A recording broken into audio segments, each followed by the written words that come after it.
Happy Pride, everybody. Happy Pride. Hello? That was a little weak. Let's try that one more time. Happy Pride, DC.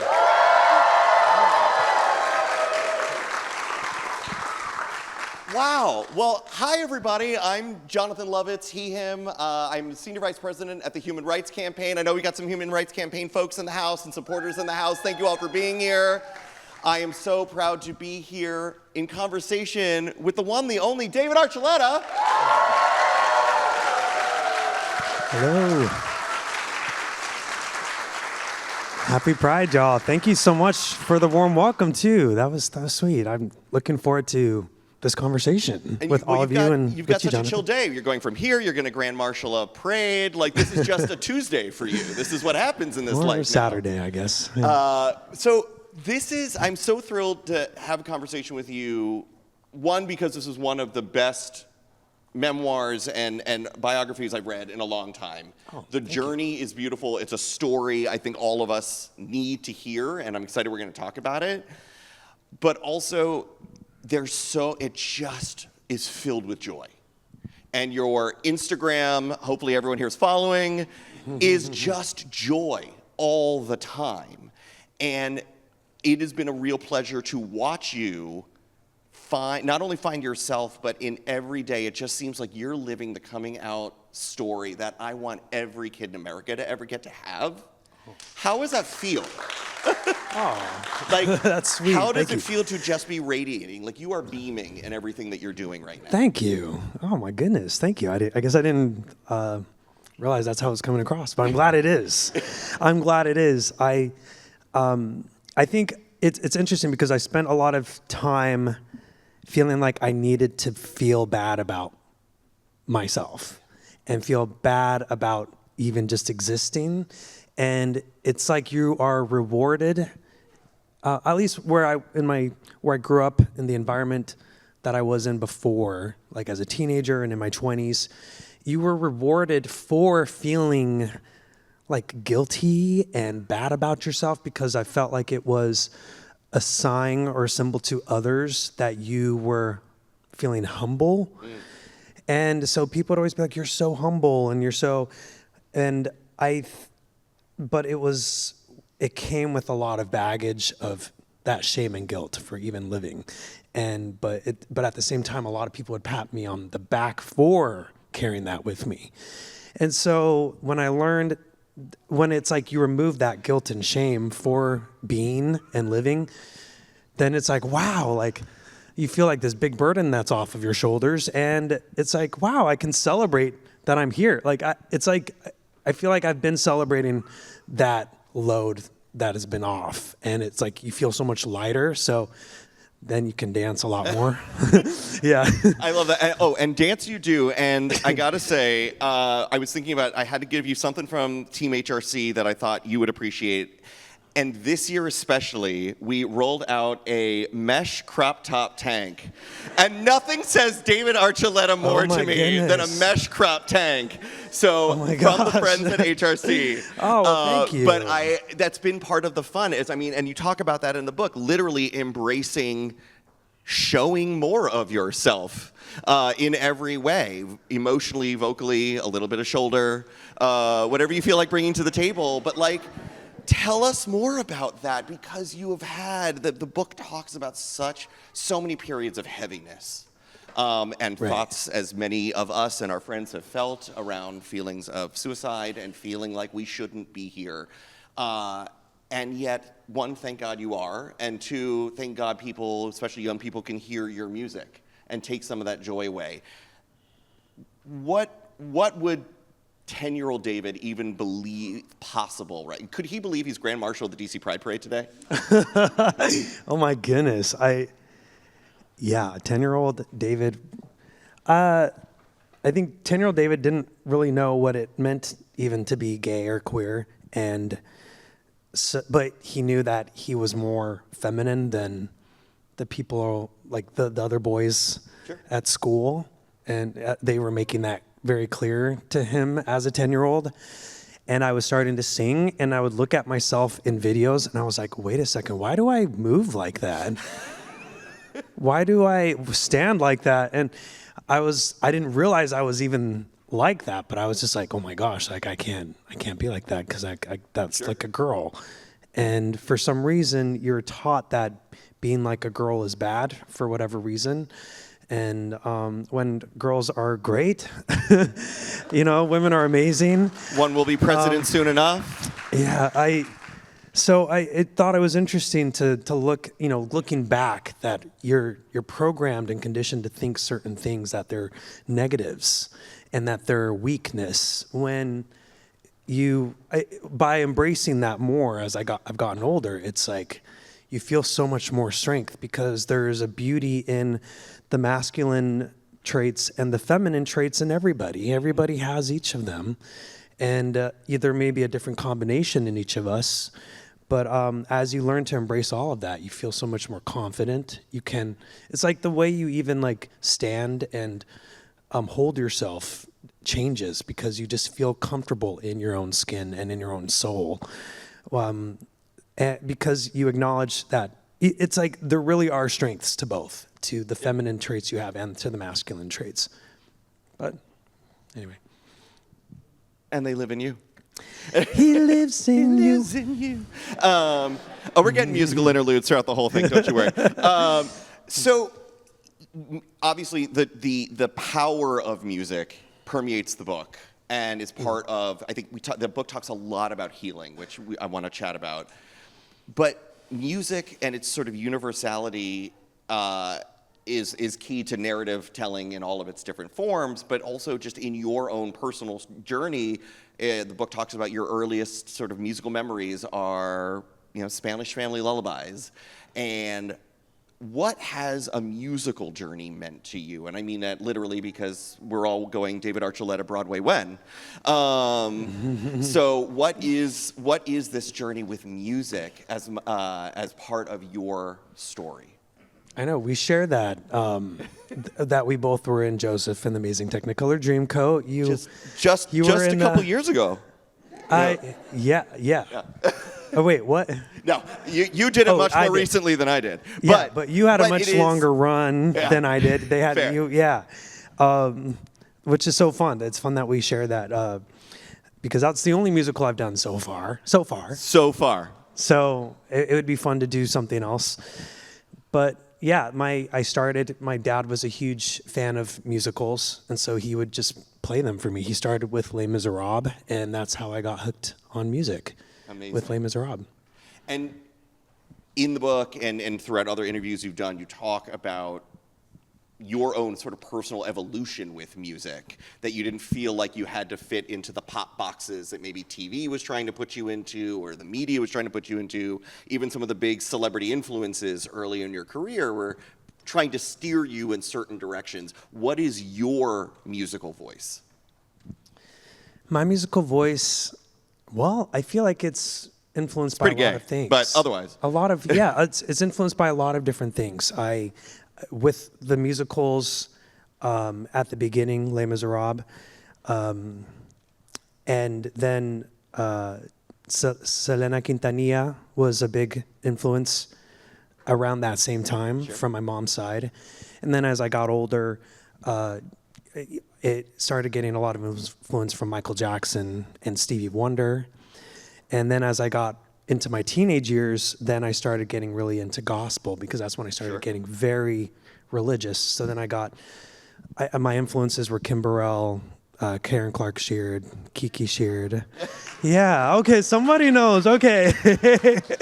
Okay, I'm glad someone appreciates those influences. Kirk Franklin and the Family, which then led to Tamla Mann. So then I got that's when I was really in my bubble of gospel and religion. I wasn't really getting the soul I needed from the Mormon Tabernacle Choir. Shocked to hear this. But I loved them too. It's just, I think that combination of what was popular and then what was gospel and then what was the sacred, reverent Mormon style of music, and combining all that, and then American Idol started. And so then I was introduced to Kelly Clarkson and Tamira Gray. And so that's where it was like, oh, there's stuff that feels the same way I feel inside of me that I wasn't exposed to in Utah. So that was very refreshing. And my mom was a big influence as well. My mom, in growing up I was born in Miami. Yeah. We were both South Florida boys. Florida kids turn out okay. Yeah. And so going to Utah, it's a very uniform culture where it's like, oh, if you're different, well then you need to change to fit in the same way everyone else is. Sure. And we did that because it was like, okay, cool. We like to be one with our community, but we also lost a lot of our flavor when we moved to Utah. But my mom always kept that flavor alive because she's from Honduras, from Central America. Yes. Honduras in the hey, house. Do we have un catracho? Hey, catracho's in the house. Okay, the catrachos are what we call Hondurans. So yeah. So my mom and dad were in a salsa band together. So my mom would sing and dance, and my dad would play the trumpet. Sure. And so my mom taught me what it was to have that flair and a little bit of attitude as you performed. And I was like, oh, that's so interesting because you're not supposed to be that way. And in Utah, the culture and when you're singing in church, you're not supposed to add flavor to it. But my mom couldn't help it. That's just who she was. She would wear red and these bright dresses. She would take salsa and flamenco classes, and she would have these big dresses that she would wear. So it always kind of helped me realize, okay, you can have a little flavor and flair in your performance. And I think when I would sing, especially in Utah, people would always be shocked when I would sing because I would sing with this soul or with this gusto and passion. And I think I would get really big reactions from the audiences there, and people would start screaming because they were like, oh my gosh, what's going on? And I didn't think too much of it, especially as a kid, because I was like, why are people reacting this way? Because I was singing all the time. So it was just like a release that I would get. I would sing in the backyard and sing in my room, and my sister would come pounding on the door and she'd be like, shut up, I'm trying to sleep. And so when I would then be singing in front of audiences, I was a bit shy because I was like, I don't know how to feel about having an audience. Sure. People watching me as I'm having this therapeutic release of music, but then they were responding positively. But anyway, I don't know what I'm going at. I don't know I'm talking about my life. Childhood, but you're adding spice and flavor to the day, yeah. So that's great. No, great. I love that because you talk a lot about sort of unwittingly being different in a lot of these places. You just existed as your own special sparkle in a room that really needed it and maybe didn't realize how much. But that also put a lot of spotlight on you, especially very young in your career. You had a lot of pressure from family to deliver. You had a lot of pressure from executives to deliver. How did you navigate all of that need to be, the star they wanted to make you, but also totally true to the David you were literally still building from the inside at the same time? Yeah, it was a lot of conflicting emotions because, as I was mentioning, when growing up in Utah and being very religious, being very Mormon, you're expected to just become a certain example and to act a certain way, behave a certain way. And I knew that there was something about me that was different. Mm-hmm. And so it was very uncomfortable being kind of growing up believing it's you have to be a certain way. And I think a lot of you here, especially during Pride, can relate to that when you're given expectations and norms to fall in line with. And seeing that I was more feminine, I liked to sing, and I had a lot of passion and emotion that I wanted to express in music and singing, that people would be like, that's weird, you're not like the rest of us. And so they start calling you names because you're different. And you're like, why are they calling me names? Why are they giving me, or why am I getting called out? I'm not, because you're different. And I think it's a lot of times you're expected, it's like, well, if you're like everyone else, then we can function better. And, then we, don't challenge any of our, what we've been told or how we're supposed to be. And so it can make things uncomfortable for other people when you challenge what they expect, that, well, we're all supposed to be this way. Why are you not like the rest of us? And so it puts you in an awkward position. So you have to find a way. For a while, when I was on American Idol, and I was like, I'm trying to be. Were? This is breaking news. Oh my goodness, Jonathan. We'll be back to that. I was trying to be like everyone else, but I didn't know quite how to do that because I just naturally wasn't. I wasn't naturally straight, but I was trying to be. And I wasn't naturally this like naturally like Utah, European for generations type of Mormon, but I was trying to be, acclimating to what everyone else was like. I was trying to be a good boy and I was trying to blend in because I did not want to stand out. I did not want to be called any more names. Sure. I didn't want to, but then on American Idol, you can't help it. You're just put in front of everybody and then everybody can see who you really are because you can't always hide what and who you are. So I had to get comfortable with just being exposed in front of everybody. And it wasn't until I came out 5 years ago that I finally was able to just be like, you know what? Okay, I'm going to stop hiding and trying to blend in. I'm just going to, but I had to learn how to accept myself first. And it wasn't until I was 30 years old that I was finally able to do that. And then it's like, okay, here I am. I'm trying to hide. I'm trying to blend in, but I can't. Great. So it's just not working. So I'm just going to come out. And now I'm going to finally in my 30s figure out who I am. Yeah. Because for the last 30 years, I was trying to blend in. I was trying to fall in line and be in uniform and be the person I was expected to be. And I just can't do that. I tried all my life and it's not working, but I don't know who I am. So let's take time to get to know. I love that. Getting to know you. Sip, recharge the chords. One of the many things that I love in the book, obviously there's many great American Idol stories, and I have to know what life is like having Auntie Paula in your life. Oh, Paula, happy belated birthday to Paula, by the way. Her birthday was just a few days ago. Yeah, so that makes her a Gemini? Yeah.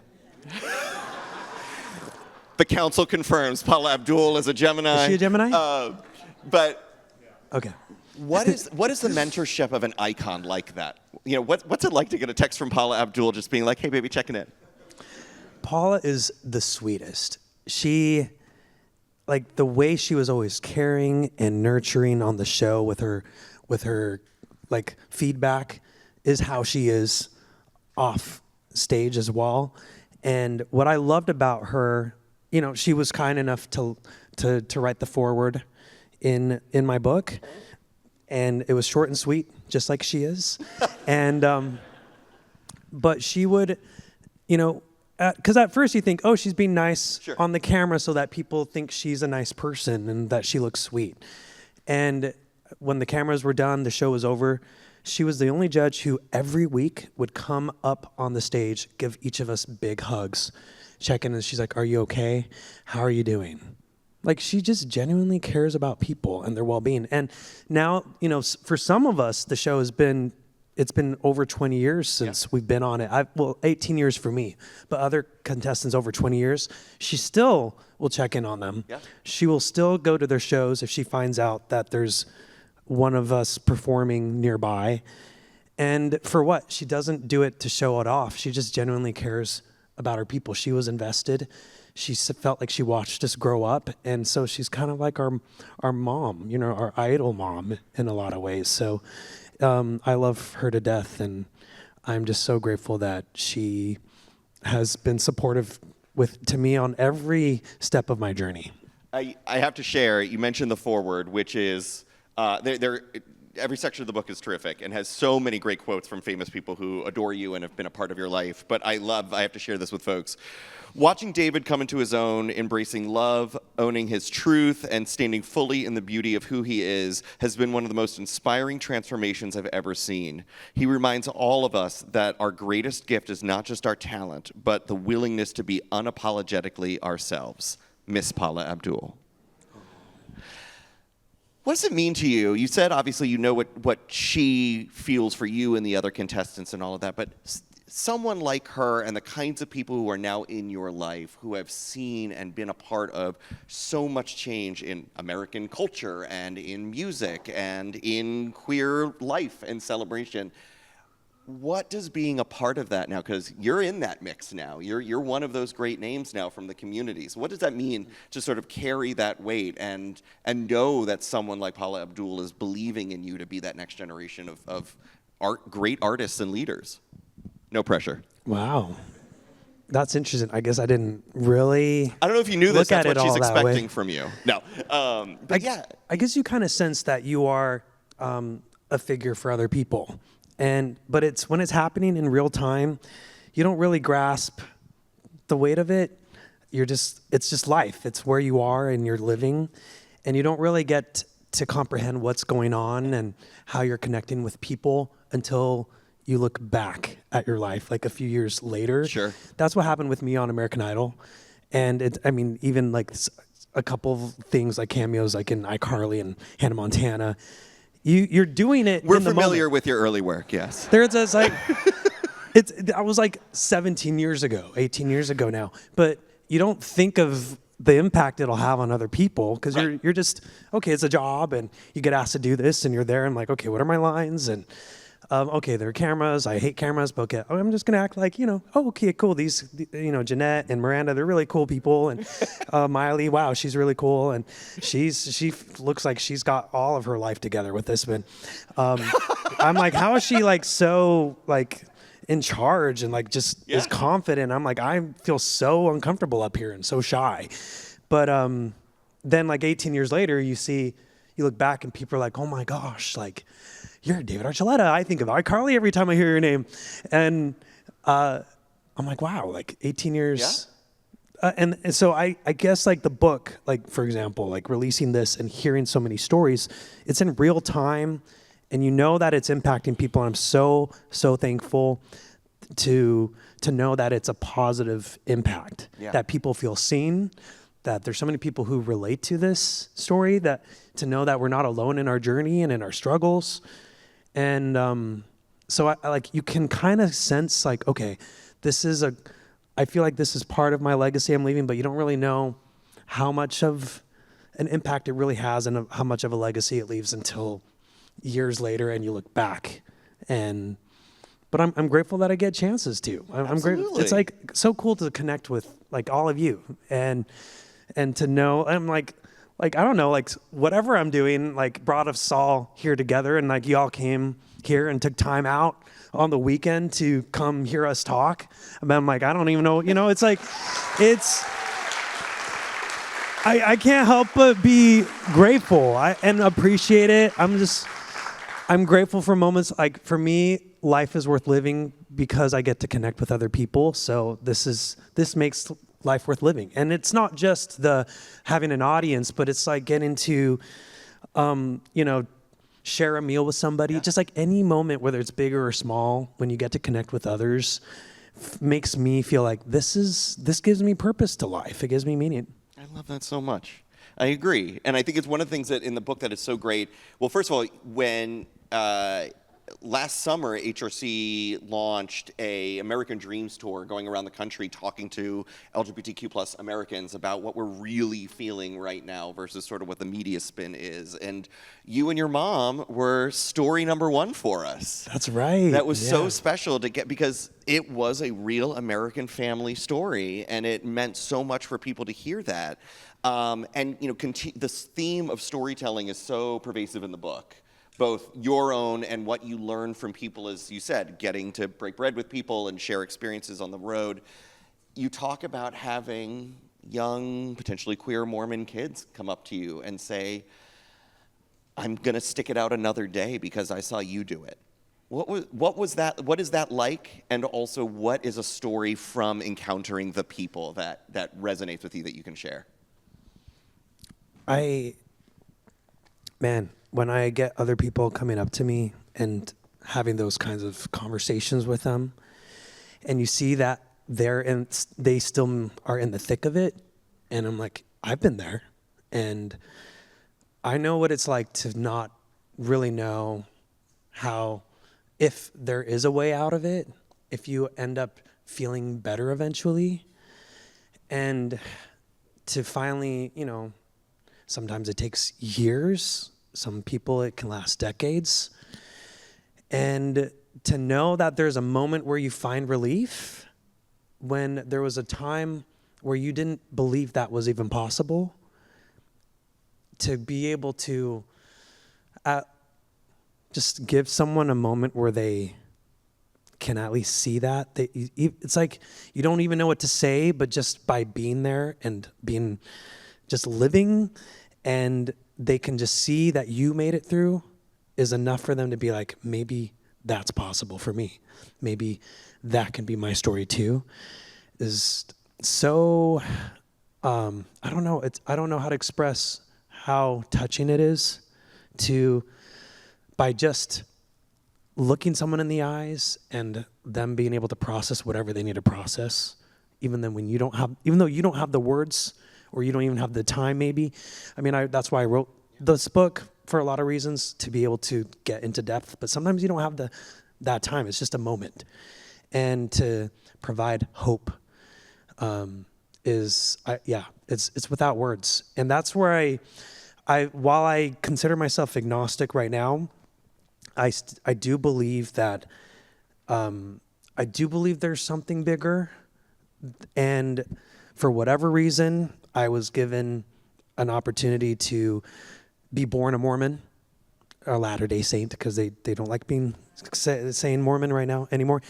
To be born a Latter-day Saint and to be born queer and have that struggle and have it publicly, and to come out publicly and to kind of just have people being able to watch you as you figure yourself out.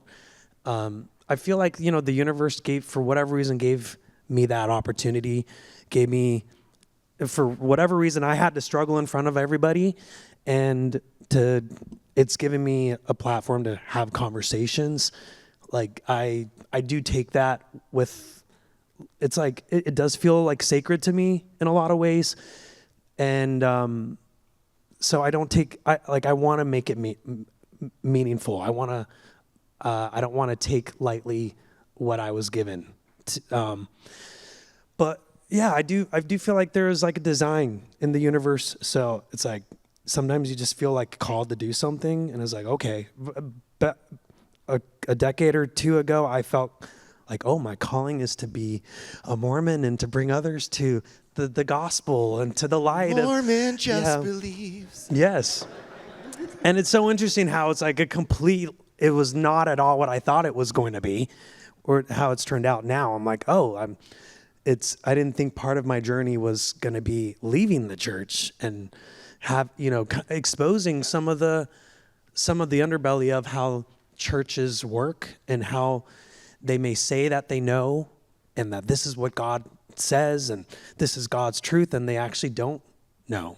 And having conversations with one of my church leaders that I grew up with, an apostle of the Mormon Church, and him saying, wow, I didn't know this is how it was. And him having a moment where a moment of realization, even though he was afraid when he had that moment, realizing, oh, gay people are also God's children.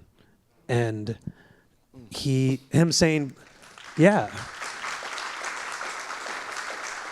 And the fact that he didn't realize that before was like, well, we need to have this conversation a lot more. Yeah. If there are still people and leaders of lots of other people, yeah. Anyway. listen, you started us on this journey with a Les Mis reference. So, to love another person is to see the face of God, as they say in the show. And I feel like whatever you believe in, as long as you start from a place of love, whatever God is out there is pretty happy you're doing that. So thank you for the love you're putting out there for Thank you. a lot of young people. Could I get some water by chance? Sorry, I realize I'm sipping on tea and I'm still not, since I grew up Mormon, I did not drink caffeine. And so I'm not used to so much caffeine, and so I'm like getting the jitters. I'm like, what's going on? So what I'm hearing is that the songs are going to be like triple speed. This is going to be a really quick concert. Maybe. Speaking of our other beautiful children of God, who's got a question for David? While we've got an extraordinary life and lived experience out here. I see a couple of hands up back. I see right there in the center. Hello. Nice and loud. So when you wrote this book and you looked at the life, did you expect it to impact so many people when you wrote the book as it has today? Because a lot of us, I'm not speaking for everybody, I'm speaking for myself, but the book itself, we're coming up in a rural area where we have to experience similar things in the book. Did you expect it to reach so many people and have that same connection? Yeah. It's deep. Thank you. I appreciate that. It is a heavy book. And I realized that when I was like looking back at it, I was like, oh my goodness, it's like heavy for like 2/3 of the way. And I'm like, I guess but that's where I was constantly living in that energy and in that space.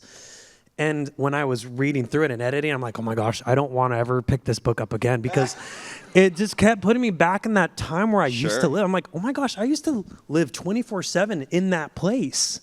And there's this sudden moment where after I come out and I process the things I need to, and then I step away and I'm like, I need to question and challenge the things I've been told all my life and start living the way my intuition tells me I need to. And when I realize that and I start doing that, there's a switch that I think a lot of readers feel, and I feel as I'm reading through. There's this moment where it's like, oh my God, like finally, like all that heaviness is lifted, and you feel this release and this like clarity.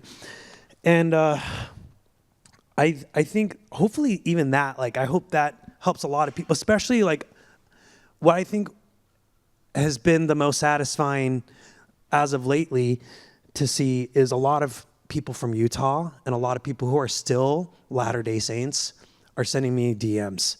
It's like, and they're saying, wow, we learned a lot of things. We didn't realize how hard it was for queer people to exist in this church space. And thank you for helping us see that. And so sometimes you have to show people how heavy it is and how hard it is to go through trying to just fit in. And it's like, we're doing what I don't know. It's like we're doing what we were told, but look at how hard and difficult and makes us even suicidal sometimes, trying to do what we were told and follow the counsels we were given. So I'm glad it's the wake-up call that it needed to be. I know it's heavy, but I'm just so glad that it helps people see and helps us to be seen a little more. That's what I was hoping, was for more visibility and more conversation. Thank you. Great question. Thank you so much. I might need to get up and shake because I'm feeling this caffeine. To the gentleman in the B. Arthur shirt. So, hi, David. Hi. Loved your book. I listened to the audiobook, and I connected to it on a lot of levels. I really appreciated it as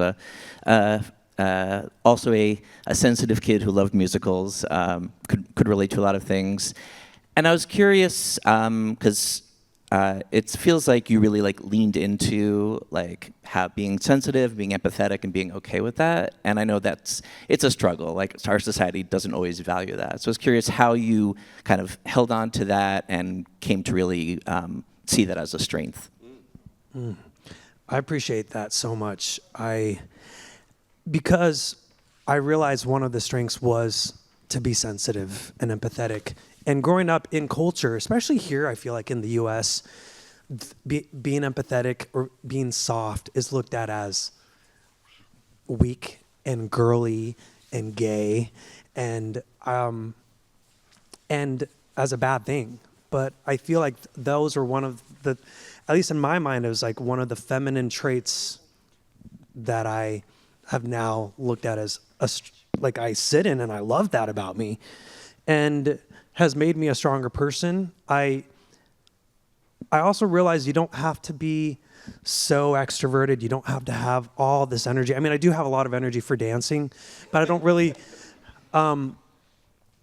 But as far as like socializing, I can get drained very quickly. I need to like protect my space, and I need to go find a corner where I can just decompress, or find a bathroom where I can just breathe. But You know you're going to Pride after this, right? yeah. You know, it's great. But you can have fun. You can participate, but you don't have to change who you are to have strength.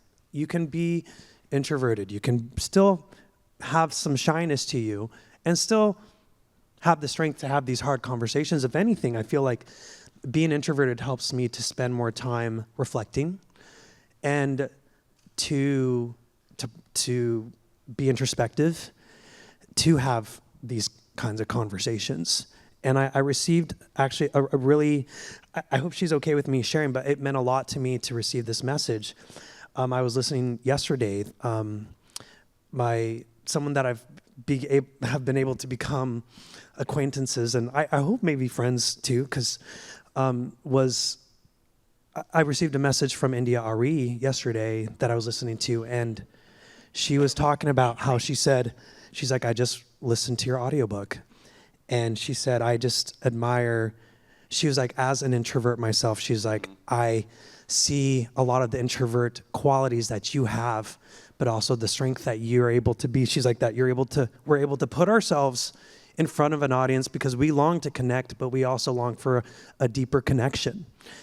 And sometimes it can be very draining.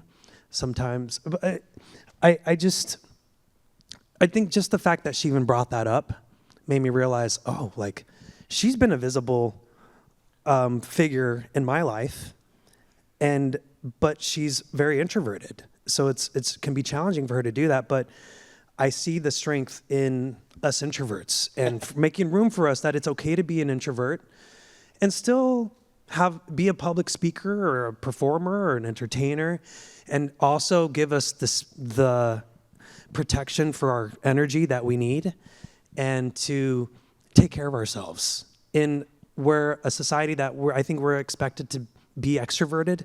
It's like you're supposed to have extroverted traits. That's the positive. Those are the positive qualities in someone. And if you're introverted, that may come across as weaker, but it's not. It's really not a weakness to be who we are. Anyway. I don't know. Just there's room, and it's okay to be introverted and find your way through life as well. And you can still have fun, but also require the extra energy, extra time for rejuvenation, for quiet time, for privacy, and for solitude that you may need compared to others. Girls just want to have fun. They just want to be done by 8 p.m. Yeah. Yeah, I get. I feel that deeply. I mean, I'm an introvert, but I still love, if there's a beat, I can get lost in that up until 4 a.m. But Yeah. You know, you're not really socializing with other people. You're just all dancing. It's like a meditation to me. I love that. I'm so glad you asked that question, because that's one of the things that I really did love. You talk a lot about preserving your energy and space and sort of the expectations of being on all the time. I think DC's a place where that's expected of a lot of people all the time, and it can be draining. And I think your book talks a lot about maybe real David and performance David, and the importance of having a little bit of separation and breathing room and space. I think that's so important. Yet another reason for the introverts around us to read the book. It's so great. I think we have one last question right over here.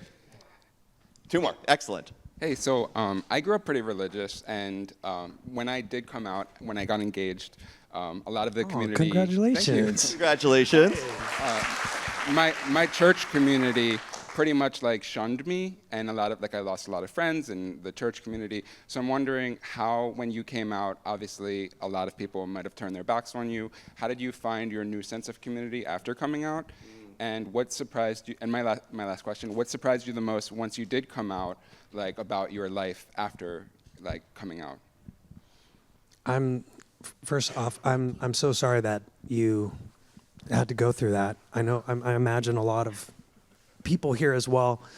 That's a common story, unfortunately, in the queer community, where their loved ones and their family and their friends will cast them out and stop talking to them, and they feel like they're showing tough love or choosing the right path by showing that they prioritize their beliefs over their loved ones, without truly understanding that if they believe in a God, that God created us as well and loves his creations, all creatures of our God and King. People, for some reason, forget that we are also God's creations as gay and queer people. And I don't know why that is so. I don't know why there's a divide in how people think that they can split their thinking to dehumanize queer people. And so it caused a lot of conflict, but I think that was something I did. I realized as growing up Mormon and being put on this Mormon pedestal as an example, people would always come up to me in Utah and say, like, you're an example to our kids. Like, you're one of the only things we let our kids listen to on Sundays. And missionaries be like, you're one of the only missionary approved artists that we can listen to. So we blast your music. And so I knew that I had to expose this, at least of a segment of this community of church. You know, Mormons aren't they're very much also a minority in the religious community and in the world, but I knew I needed to expose them to gay people a little more, you know, queer people, and what that meant and the struggles, and humanize it for them. And it was very scary because I knew not everyone was going to, and if anything, they were going to dehumanize me. But I had to take a risk, and I'm glad that by simply, like, it's not like I was trying to be famous amongst the Mormons, but it just happened. And, you know, but it's like I didn't ask to be Mormon.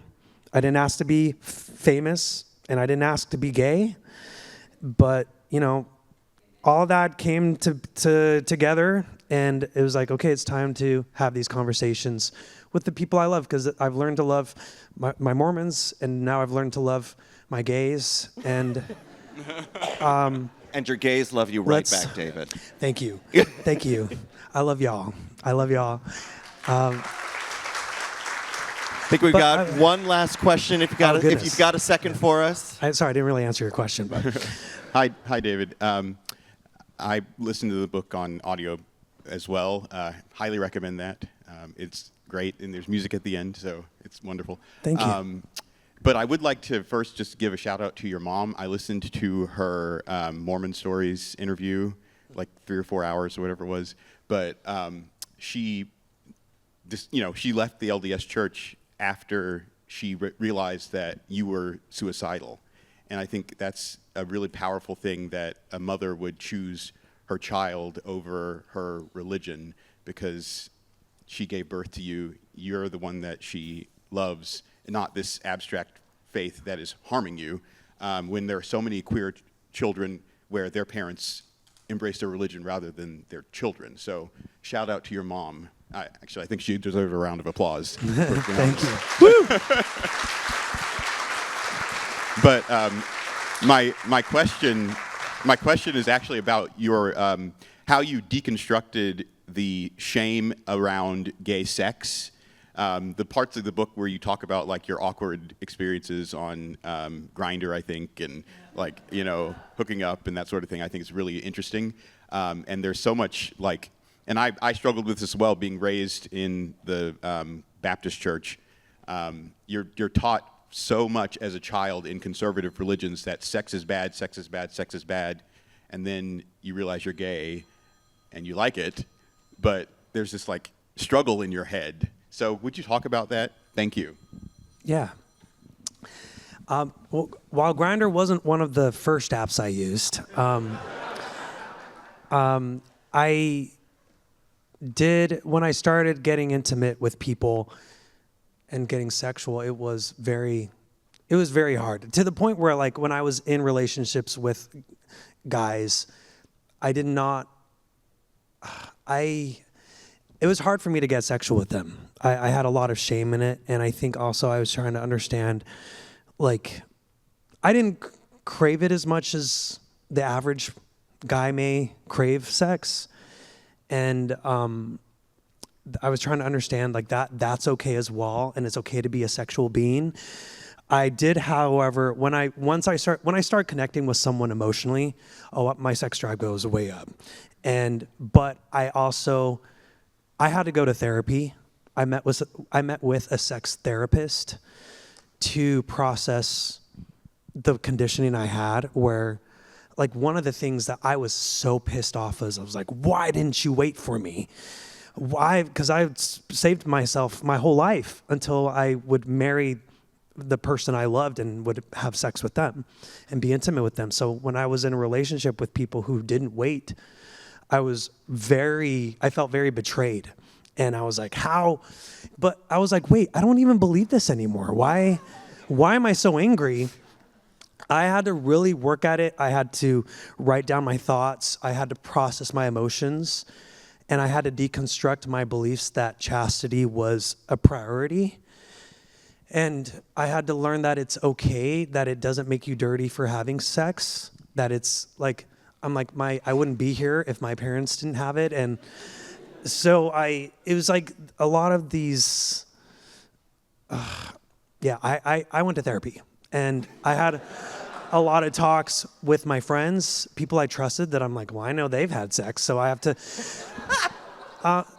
and to realize they're okay and they're human, and and it was very helpful, because some of us are very programmed. We're very hard programmed, and it's hard to unravel and unwire our heavy indoctrination that purity culture and chastity is.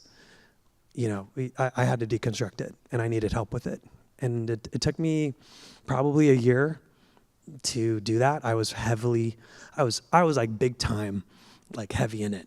But I found what works for me now, and I feel comfortable in my skin. I feel comfortable with sexuality, and I find my boundaries that make me feel comfortable in my body and confident in who I am, and that I can enjoy intimacy with other people that I choose to have that with. And a big +1 an endorsement for therapy. Yes. Yeah. So,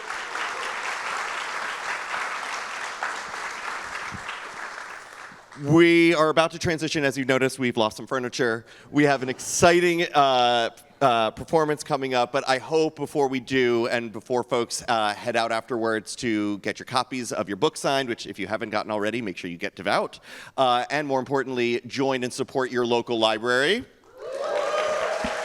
Thank you to everyone at the MLK Library for this and your entire Pride and Speaker Series. You should be so incredibly proud of this. To my dear friend Ryan Williams, who has been a force of tremendous goodness and change here. Thank you for your service. And to all of you, a very happy Pride. Join me one more time in thanking the David Archuleta.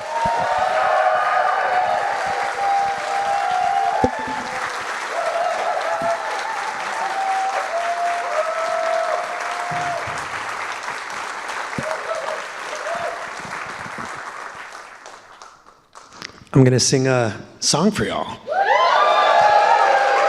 How much time do we have, Tim? You can do 2 if you want. Okay, I'll do that.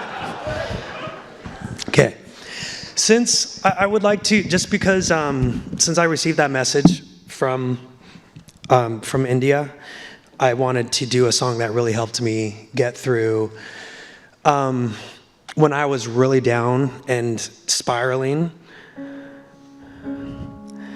And I feel like India is someone who has taken a lot of time to write and share about her journey as a human being, and to not let what other people define, not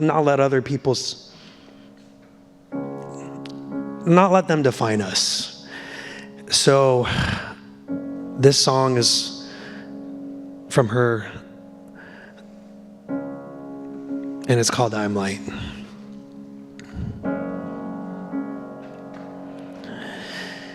I am light, I am light. I am light, I am light. I am light, I am light.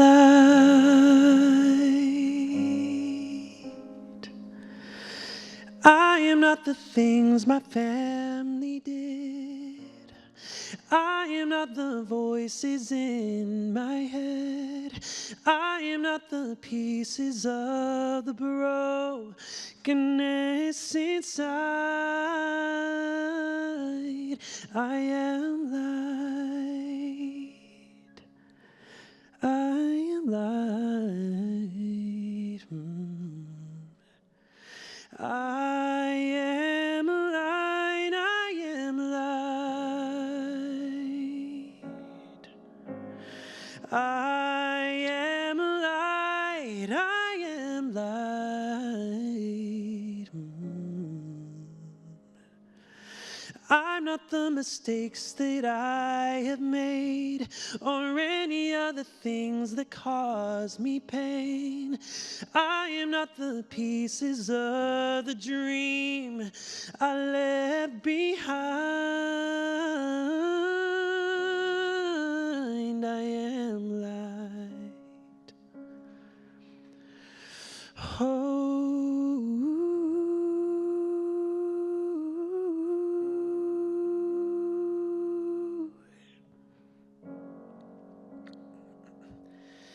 I am not the color of my eyes. I am not the skin on the outside. I am not my age. I am not my race. My soul inside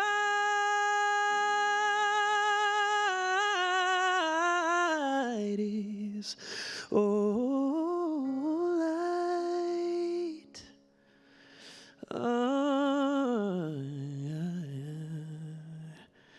I am light, I am light.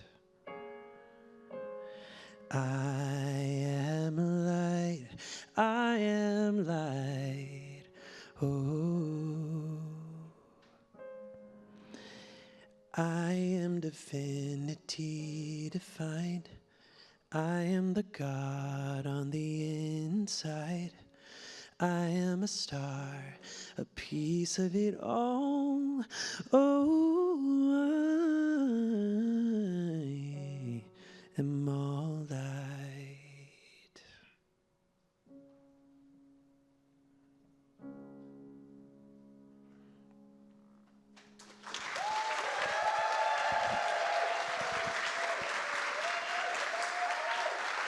Thank you. I'd like to sing one more for you.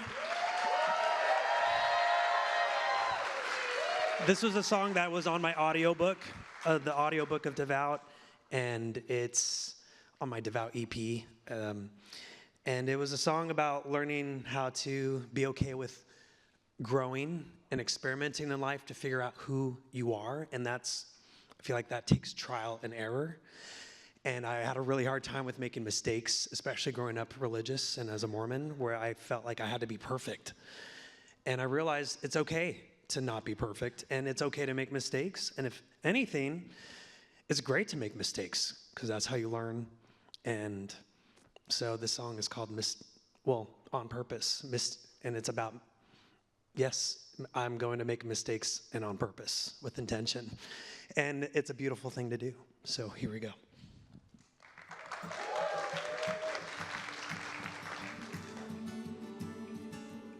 Can we turn that up? I missed my cue, actually. Can you restart it?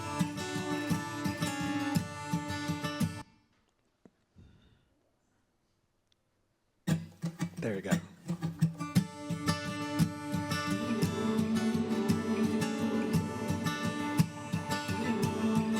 Woke up in a stranger's bed somewhere in Ireland. I think we did something more than just falling asleep. At the karaoke bar, free shots took it way too far, acting like a person I was told to never be. Might be a delayed identity crisis, a 10 years too late phase indulging in vices. Or maybe it's fine and I'm right on time. Does this mean I'm living my life? I know I'm not perfect, but I'm not a bad person. I'm trying to unlearn everything, so I'll have a few drinks. I deserve it to make mistakes on purpose. Sundays taught me what to fear all throughout my teenage years. Even now a part of me feels like I should repent. Have discipline and self-control. Don't you better be sexual. I can't even count the things they need me to confess. Probably a delayed identity crisis, a 10 years too late phase indulging in vices. Or maybe I'm making up for lost time. Does this mean I'm living my life? I know I'm not perfect, but I'm not a bad person. I'm trying to not take all the blame, let myself off of grace. I deserve it to make mistakes on purpose. Oh, no. I make mistakes on purpose.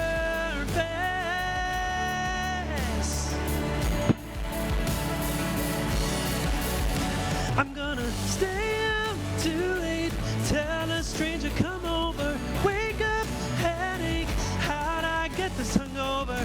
Live a little bit too much, even when I fuck things up. I know I'll be okay. I know I'm not perfect, but I'm not a bad person. I'm trying to unlearn everything, so I'll have a few drinks. I deserve it to make mistakes on purpose. Let myself off from grace on purpose. I'll make my mistakes on purpose.